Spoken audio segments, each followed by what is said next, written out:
Жары тастап кеткен соң қатты қайғырған жігіт өз өмірін қолға алып, керемет жетістіктерге жеткен.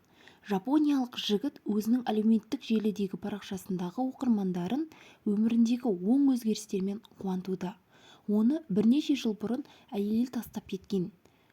Жігіт күйзеліске ұшырап, шашы түсіпті.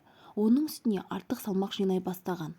Алайда ол жараланған жүрегін емдемек болып спортқа қайта оралыпты. Бодибилдингпен айналысып, адам танымастай өзгерген деп хабарлайды. Жігіт біртіндеп салмағын азайтыпты. Барлығы 12 келі жоғалтқан.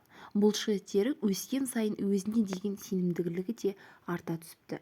Мен осыдан 5 жыл бұрын ажырастым, күйзеліске ұшырадым, ішімдікке салына бастадым. Бірақ жастық шағымда бодибилдингке айналысқым келгені есіме түсті де, жарыстарға қатысуды армандаған болатынмын, деп жазады ол. Сол кезден бері жапондықтың өмірі түбегейлі өзгерген екен. Ол байқауларда жеңіске жете бастапты. Жеке өміріндегі жағымды жаңалықтары да жоқ емес.